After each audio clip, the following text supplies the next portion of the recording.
Bonjour, c'est Bertrand de la chaîne Investir sur le long terme. Alors aujourd'hui c'est la dernière vidéo de l'année, on est vendredi 30 décembre. Donc cette vidéo sera consacrée au portefeuille PEA, c'est la saison 2, quatrième épisode. Donc le portefeuille termine l'année avec une valorisation à 71 873 euros pour une plus-value de 18 978 euros. C'est bien sûr une plus-value latente. Voilà, donc ce que je vous propose, c'est une revue assez rapide en fait du portefeuille. Euh, voilà, et puis on se retrouvera donc l'année prochaine sur la stratégie 2023. Allez, c'est parti. Donc on va démarrer par un avertissement. Je ne suis pas conseiller financier, cette vidéo n'a pas pour but de vous proposer un placement financier ou un quelconque conseil d'achat, mais uniquement en but pédagogique et de partage. Vous restez bien sûr responsable de vos investissements. Alors, un petit rappel sur mes objectifs personnels sur le PEA. Donc, un montant initial de 60 000 euros, un montant versé de 600 euros, avec un objectif de croissance du portefeuille de 8%, chose que je n'ai pas réalisée en 2022, sur un nombre d'années de 16 années, donc ce qui nous donne à horizon 15 ans, 441 000 euros, générant 1 471 euros par mois sans toucher au capital. En tout cas, c'est l'idée de la gestion du portefeuille PEA global, avec une hypothèse de 4% de dividendes et 4% de plus-value. Alors si on regarde un petit peu, donc le CAC 40 aujourd'hui, 30 décembre, a clôturé donc à 6473,76 points, donc en baisse de 1,52%. Si on regarde depuis le 1er janvier, le CAC 40 a perdu 9%. Voilà, donc par contre, si on regarde sur un peu plus loin, 3 ans, 5 ans et 10 ans, on est toujours dans le vert. Donc est-ce que le CAC 40 est à son prix? Alors, en fait, si on regarde la droite de régression, il est légèrement survalorisé par rapport à une valeur théorique qui serait de 5854. On est aujourd'hui donc légèrement au-dessus.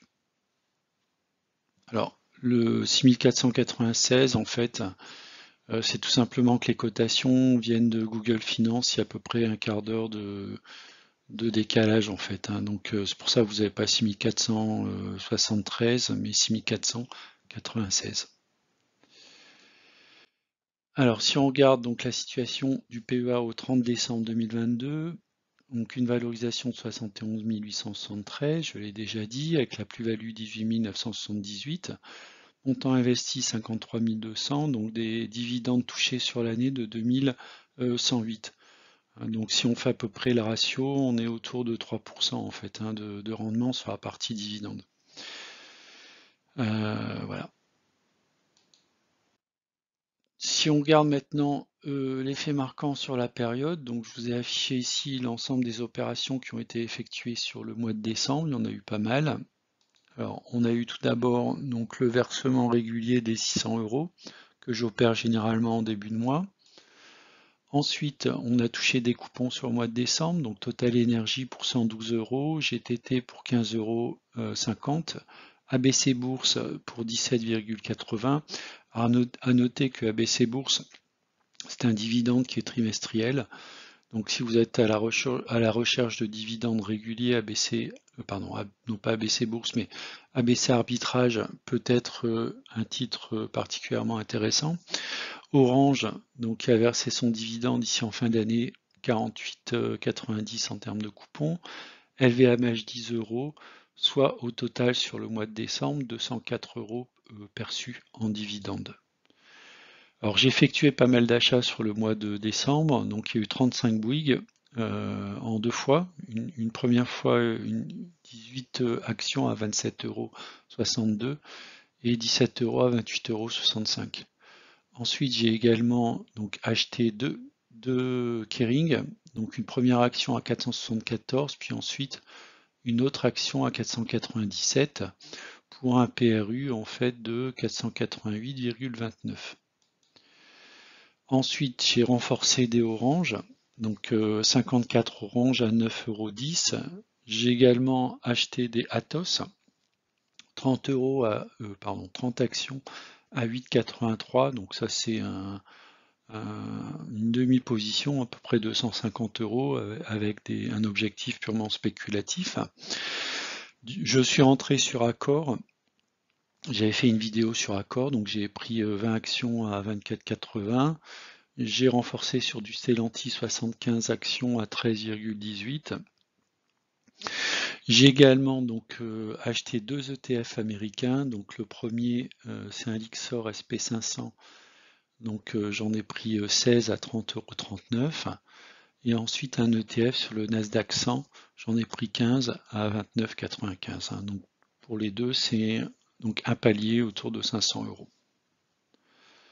Ensuite, j'ai vendu. Donc vous avez vu que j'ai acheté des Kering, mais au préalable, j'en avais vendu 2 à 530, donc réalisant ainsi une plus-value de 138 €. Ensuite, j'ai fait un allègement de Michelin donc à 27,12 sur 18 actions, ce qui a généré une plus-value de 18,36 €. J'ai également vendu 2 L'Oréal à 350 €, donc réalisant une plus-value de 75,52 €. Ensuite, donc j'ai soldé en fait ma ligne de BX4 avec une moins-value de 25 €. J'ai également soldé ma ligne de Big Ben réalisant une moins-value de 77,38 €. Effectivement, Big Ben était dans un canal descendant, donc je reviendrai sans doute sur l'action à un cours inférieur. J'ai également soldé ma ligne Prosus. Donc là, j'en avais pas mal, 52 actions à 63,32 €, avec une moins-value de 98,04. Donc là, pareil sur Prosus, mon objectif, c'est d'en reprendre un cours beaucoup plus bas. Alors, ce qui fait en fait au niveau de ces lignes une moins-value de 200 €,60.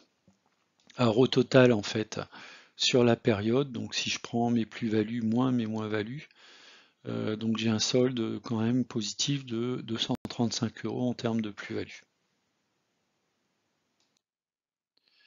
Alors si on regarde le détail de mon portefeuille, donc aux 3 premières places, on va trouver donc Total Energy, Air Liquide et Rubis. Donc on peut voir que sur les 3 premières places, la partie énergie avec Total Energy et Rubis est quand même relativement important. Et Air Liquide, donc qui devient également un élément clé en fait de mon portefeuille. Voilà, donc tous les ordres en cours étaient mis au 31-12, donc ils sont tous tombés, ou je les ai annulés en fait dans le courant de la journée. Voilà, ce qui permet d'avoir une vision claire en fait de l'état de mon portefeuille sur la fin de l'année. Donc on peut voir par exemple le luxe, si on compare par rapport au début de l'année, on peut voir que le luxe est assez bien placé, avec notamment Hermès.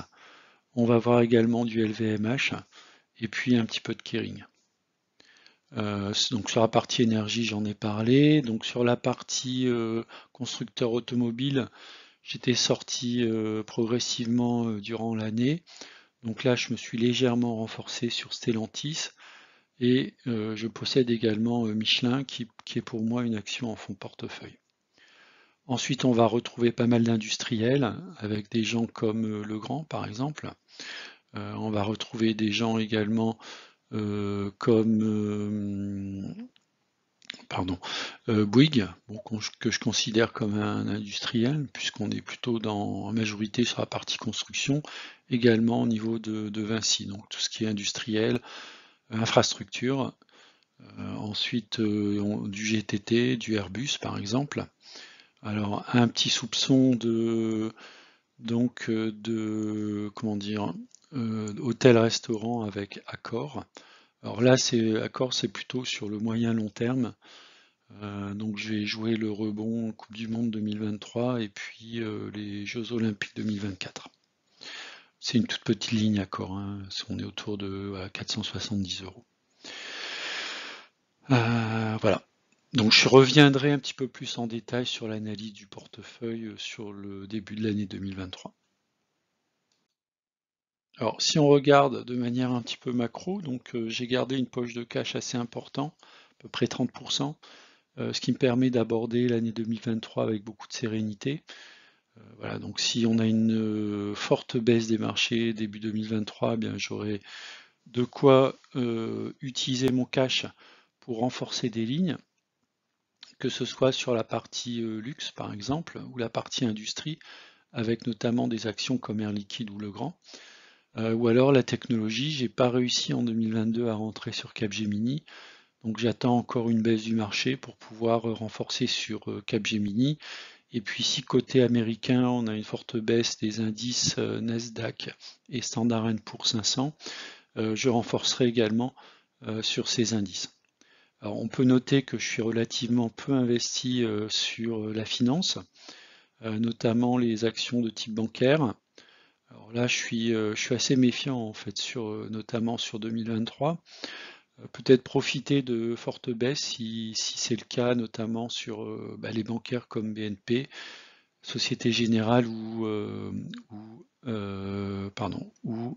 Crédit Agricole. La partie finance dans laquelle je suis investi actuellement, c'est plutôt le domaine des assurances avec AXA et SCOR. Domaine de la santé, donc c'est principalement Sanofi. Je renforcerai Sanofi en fait si on descend en dessous du prix de revient. Bon, je suis assez investi sur le domaine de la santé sur mon compte titre ordinaire, sur des sociétés de la santé, notamment américaines. Alors si on regarde un peu plus en détail, donc on peut voir que la partie cash c'est 30%, Total Energy c'est 9%, donc Air Liquide arrive tout de suite derrière Total Energy avec 7,5%. Je pourrais tout à fait me renforcer encore avec Air Liquide. On va dire ma zone maximale, pardon, c'est autour de 10%. Ensuite, Ruby, donc là, Ruby, c'est une société qui n'a pas décollé en 2022. On verra comment elle va se comporter en 2023. On pourra alléger effectivement Ruby si on part sur des cours relativement élevés. Ensuite, on a Dassault Systèmes, donc là, c'est une société que je risque de renforcer aussi s'il y a une faiblesse des cours, notamment dans une zone autour des 28-30 euros. Ensuite vient Hermès. Alors Hermès, c'est pareil, c'est une société que je risque de renforcer si on redescend en fait sur des niveaux bas autour des 1000 euros l'action. Ensuite vient Score, Stellantis, Orange, Michelin. Alors Orange, ce qui est intéressant, c'est qu'il y a un dividende qui est pas négligeable. Donc lorsqu'on a une action Orange autour des 9 euros, ça vaut le coup de la prendre, quitte à la revendre lorsqu'on approche des 10 euros. Voilà, donc Legrand pour moi c'est un petit peu comme Vinci, sont des sociétés assez stables qui je pense en 2023 vont grimper au sein de mon portefeuille. Donc je ne serais pas étonné qu'à la fin de l'année 2023, des sociétés comme Vinci ou Legrand se retrouvent en quatrième ou cinquième position. Bouygues c'est plus pour le rendement, hein, donc j'avais lâché Bouygues autour des 30 euros et puis je suis revenu autour des 28-29 euros. L'idée sur Bouygues, c'est d'en avoir à peu près peut-être 5% du portefeuille, avec si possible un prix de revient inférieur à 27 euros. Ensuite, des small caps hein, comme Freelance, SMCP, ABC Arbitrage. Donc ça, c'est des sociétés qui devraient basculer en fait dans le PME-PEA dans le courant de l'année, au fur et à mesure en fait que j'alimente mon PEA, PME. Voilà, c'est la fin de la vidéo. Je vous remercie de l'avoir regardée. Je vous dis à bientôt.